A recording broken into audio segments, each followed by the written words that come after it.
Mayor Parker had just arrived at Bush International Airport back from the National U.S. Conference of Mayors, where she joined my mayor, Mayor Jerry Sanders of San Diego, and the mayors of New York, San Francisco, Los Angeles, Boston, and Chicago. Think of those powerful mayors at a news conference. They were in our nation's capital to launch Americans for Freedom to Marry, a campaign to end marriage discrimination.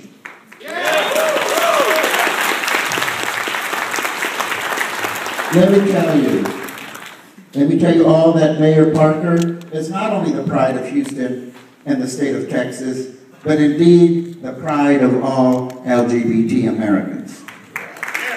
On the subject of pride, would all of the veterans with us tonight stand so we can acknowledge your service to our great nation.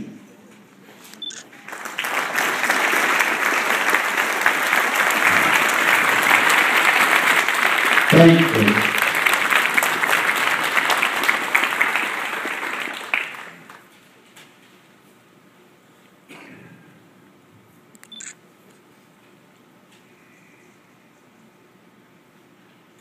This year, I have proclaimed 2012 as the year of our service members and veterans, encouraging all courts in Canada and the United States to reach out and support our active military personnel and veterans who so many times are forgotten.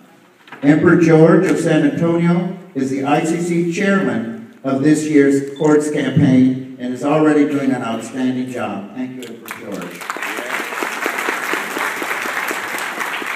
George is a master, or excuse me, Jungle George.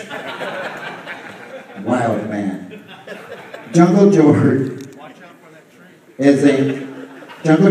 served our nation as a master sergeant and is a veteran of the U.S. Air Force.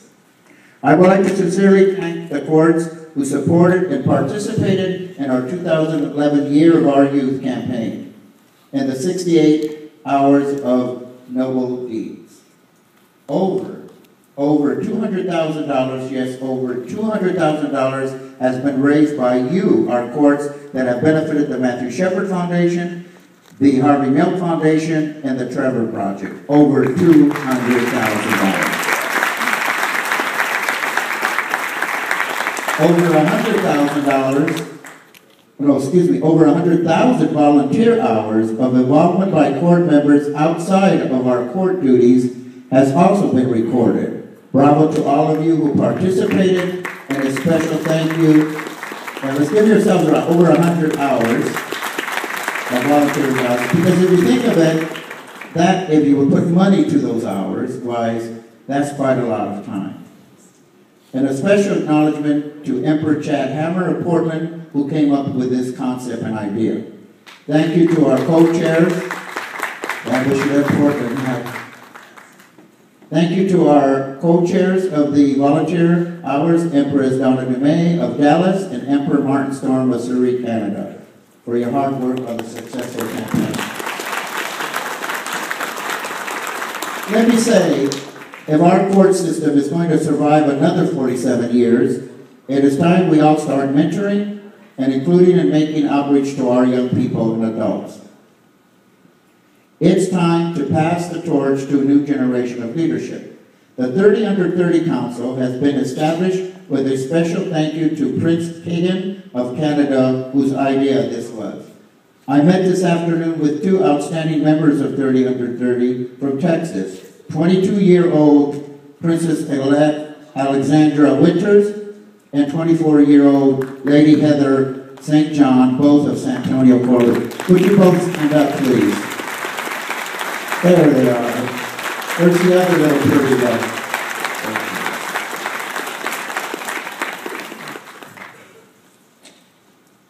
Our court system has over 35 student scholarships within Canada, United States, and Mexico. One of the earliest student scholarships in the gay United States was, the first one was established by a court in 1979. So we have that history. And I had the pleasure of making a small contribution, $5, it wasn't bad for a meal, to the Mona Little Moore Scholarship Austin, which has raised about $5,000 so far. So that's an outstanding scholarship program. I urge you all the courts without scholarships programs to establish one by the end of this year. In just 2 years, just 2 weeks, the city of Halifax in Canada will hold the 5th session of Her Majesty's Parliament, the People's House. While Parliament is getting through some rough times, as they say, Rome wasn't built in a day. I have full confidence in the new officers that will be coming from the 5th session of Parliament. And I sincerely thank the Lady Ajax, Speaker of Her Majesty's Parliament, for your 3 years of unselfish and inspiring leadership. I look forward to working with the new leadership of Parliament that will be elected in Canada in 2 weeks. Our beloved founder, World War II veteran, and the first openly gay candidate to run for public office in America in 1961, Jose Julio Sierra, recently celebrated her 88th birthday.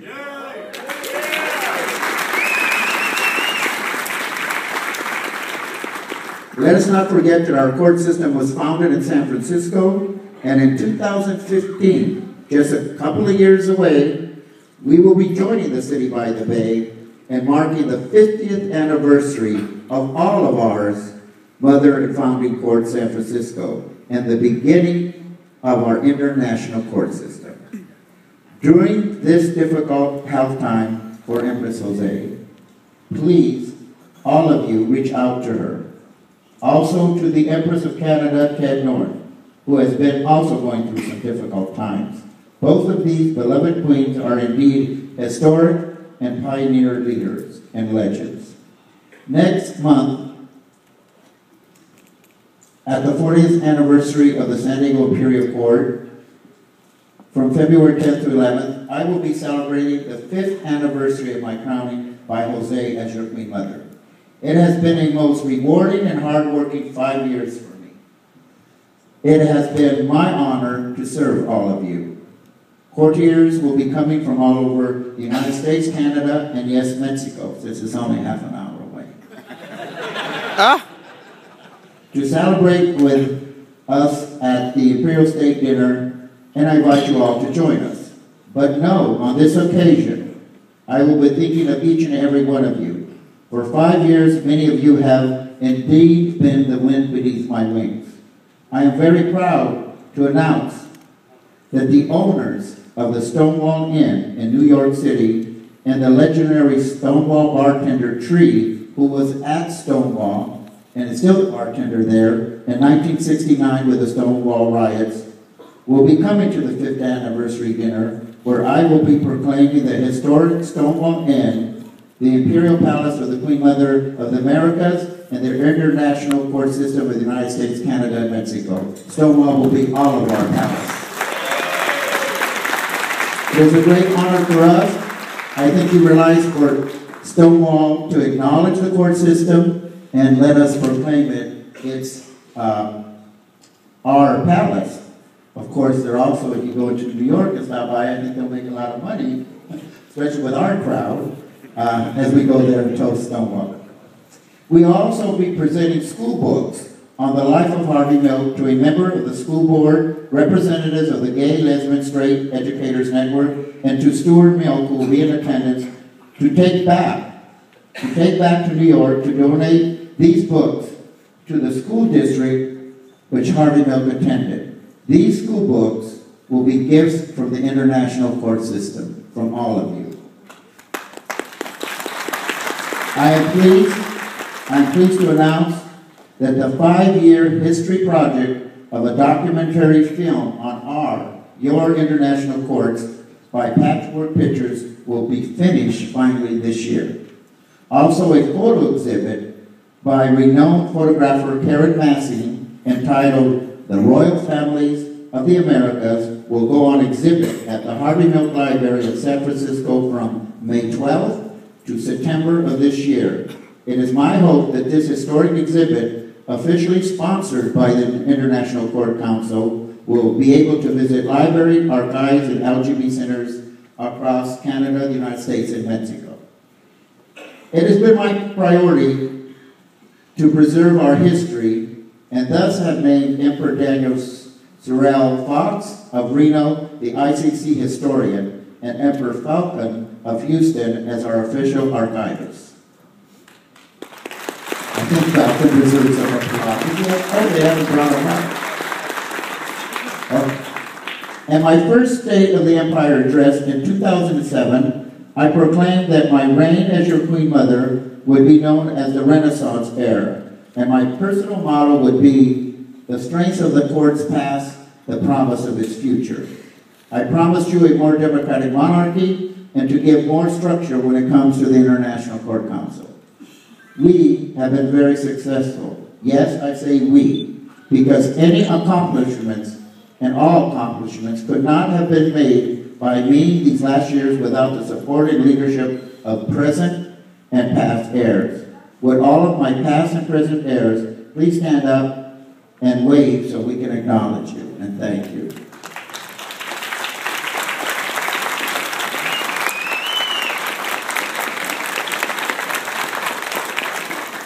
One of the hallmarks of my administration has been a zero, I repeat, a zero tolerance of any court's misappropriation or embezzlement of funds. We will continue to suspend court charters and recognition, as I've done in this past years, if these crimes are not reported and handled professionally. I say to you all, our court's treasury is the community's money, not ours. We are only the caretakers of this community-raised money. From this day forward, each and every court member, regardless of their rank or title, who has stolen or misappropriated funds, I proclaim them within the international court system person non grata.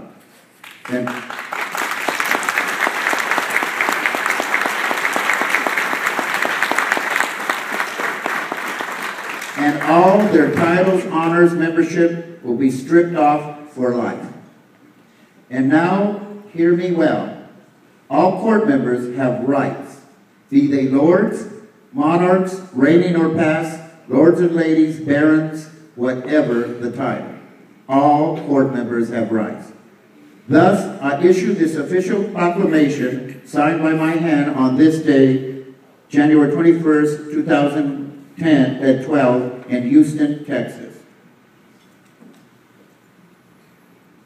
This is probably one of the most important proclamations, other than the first proclamation I made, which was a non-discriminatory policy within our court system, which we never had. The proclamation is entitled Courtiers' Rights and Responsibilities. Membership in the International Court System and its associated chapter courts is a privilege.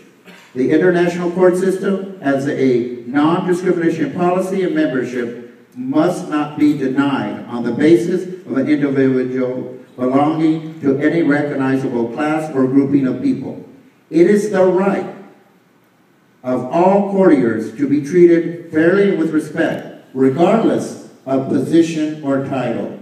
Regardless of position or title. Furthermore, it is the responsibility of all courtiers to treat their fellow courtiers fairly and with respect. Courtiers have the responsibility to act with the appropriate decorum when representing the court and community. Courtiers and community members have the right to transparency in the operation of their court, including publicly available bylaws and process manuals, as well as the equitable access to the board of directors. Courts are encouraged to post this information on their website or other publicly accessible sites. It is the responsibility of the courtier to understand the information included in these documents and act in accordance with the same.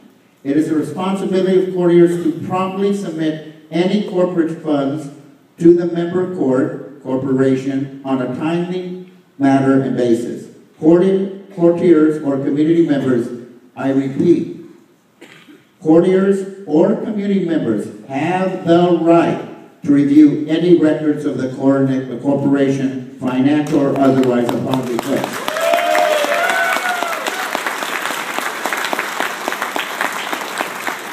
Courtiers and community members have a responsibility to report any wrongdoing witnessed within the corporation to the appropriate authority, whistleblowing.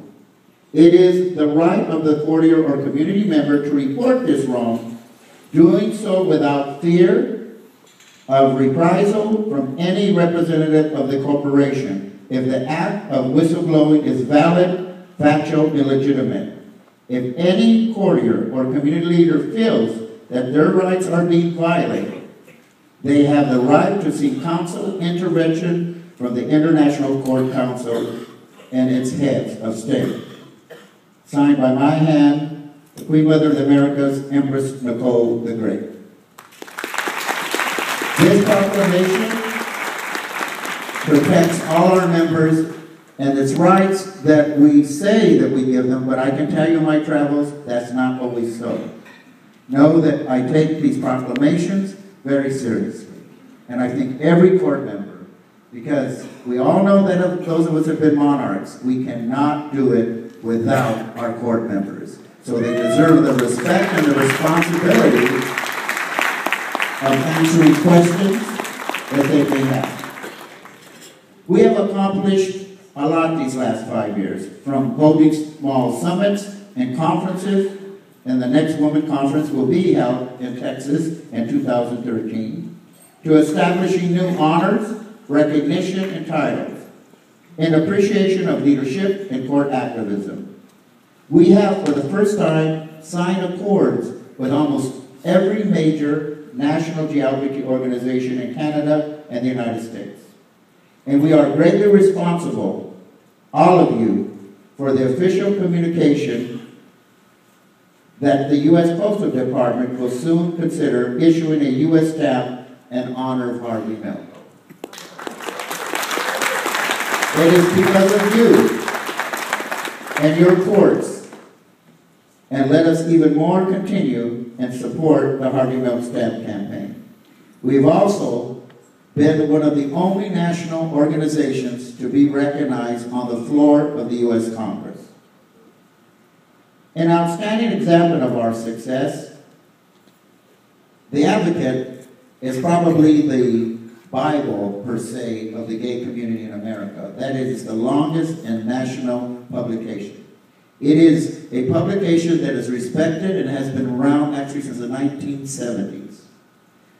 Their third annual, gayest 15 cities in America, their annual survey.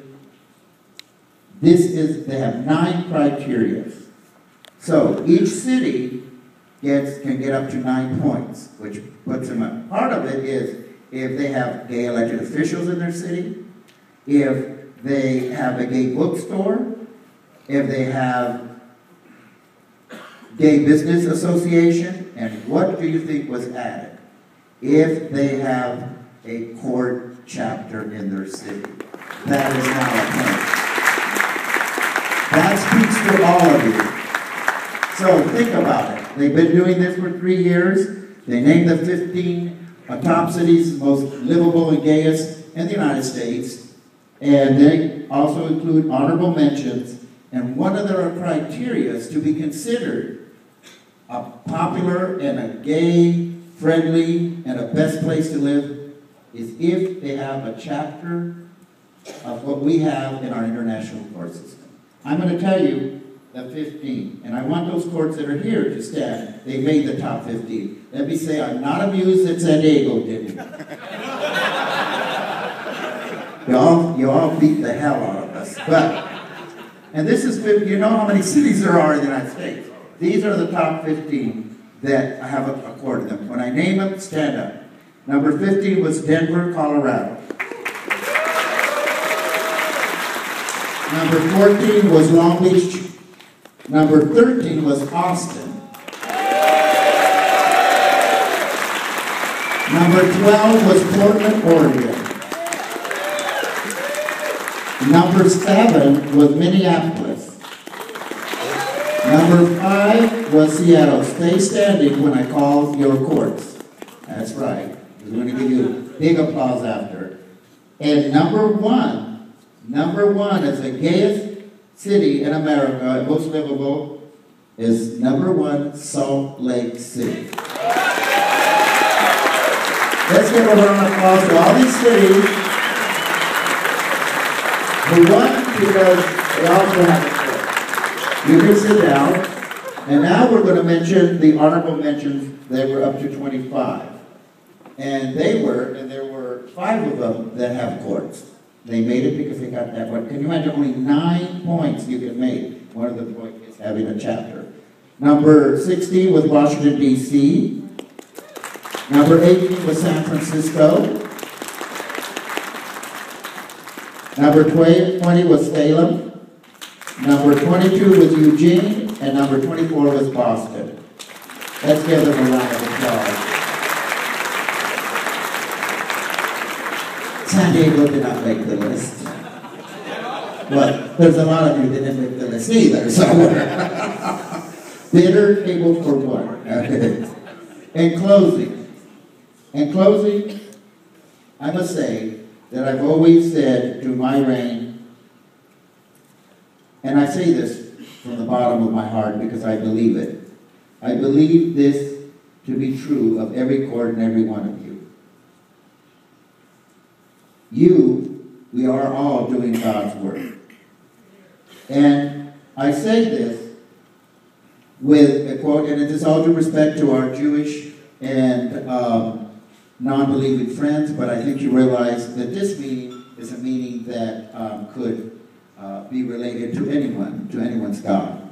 In the Bible, when it talks about when have I done this, how have I honored you or have done something good for you, and in Matthew 35,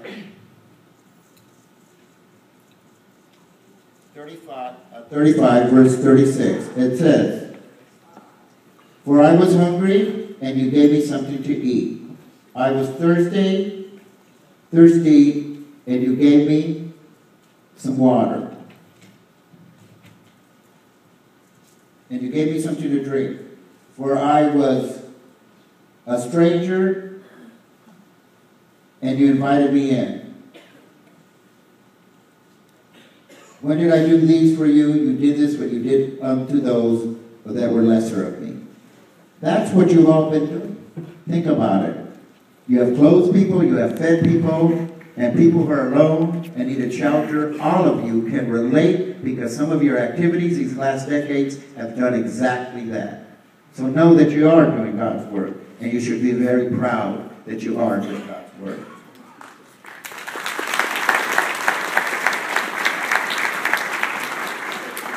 Yes, it has been said that we make a living by what we get. We make a life but by what we give. So I most humbly thank you for giving this old queen the rarest gift of all. 5 years of your friendship, respect, and support. Indeed, my heart is full. Thank you all, and God bless you.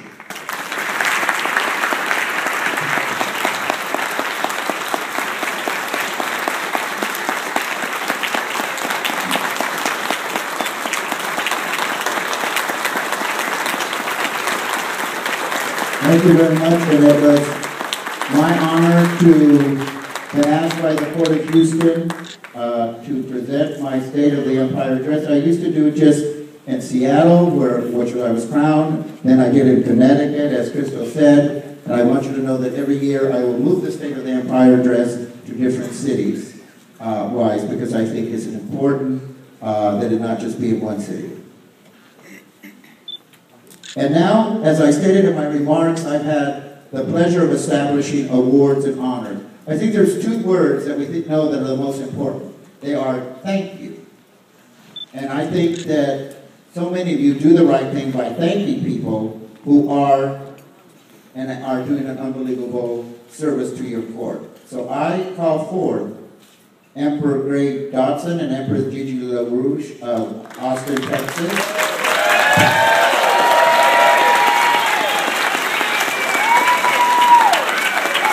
Empress Barbara Walker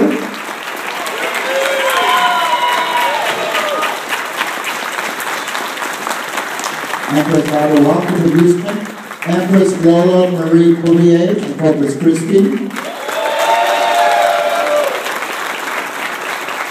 Emperor Bob Burton Bowden of Houston.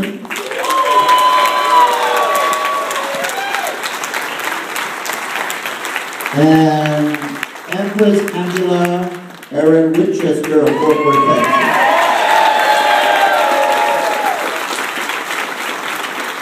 Why don't you come straight? I know you're doing.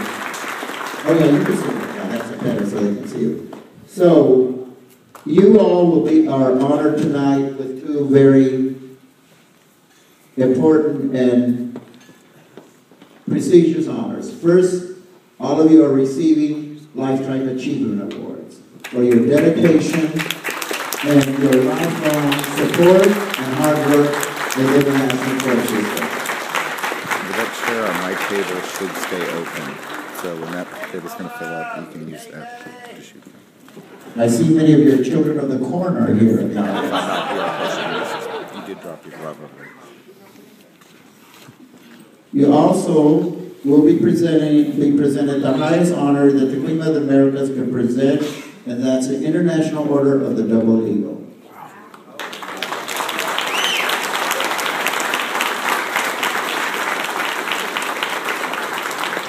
See how nice you can get around their necks, their Velcro. Queen's favorite little thing. That way we don't have to, he said, so many of you, I know in Texas it's the higher the hair, the closer to God. I gathered that, huh?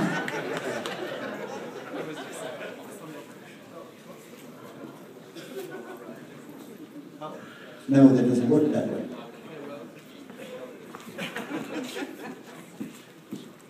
They said, oh, we'll put them on later. I don't think so.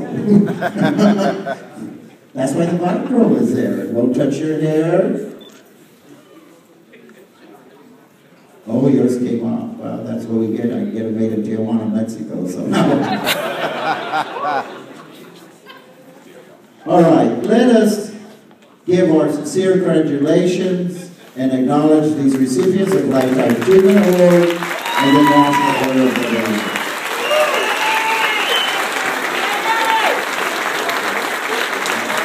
Thank you.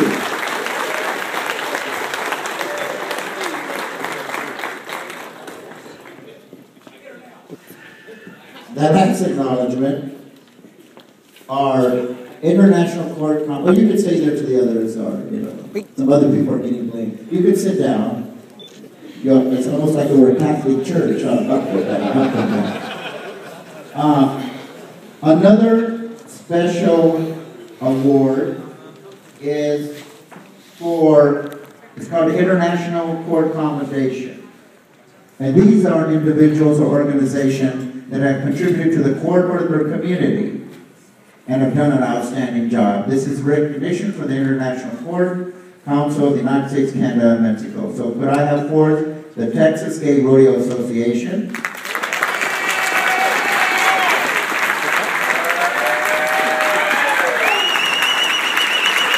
Empress Marsha Mink Annie Gill, Houston. Come forward. Emperor Rob Roussel and Empress Sapphire Rose of Fort Worth, Waco. Emperor Jay Smith and Emperor Ken Johnson of San Antonio. And here in Houston, the founder of the Degree Sister, Dennis Watson. Wow.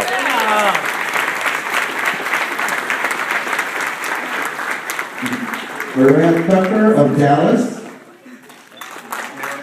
Mara Tucker of Dallas, Texas.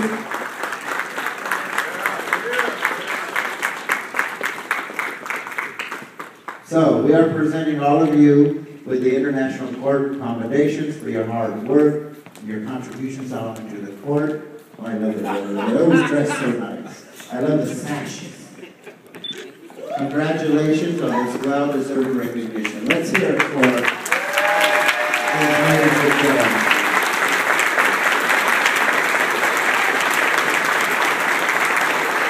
So ladies and gentlemen, these are your Texas honorees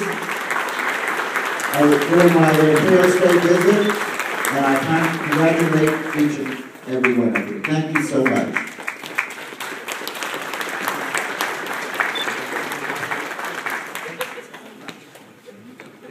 Ladies and gentlemen, please stand and thank Her Most Imperial Majesty, Empress Nicole the Great, Queen Mother of the Americas.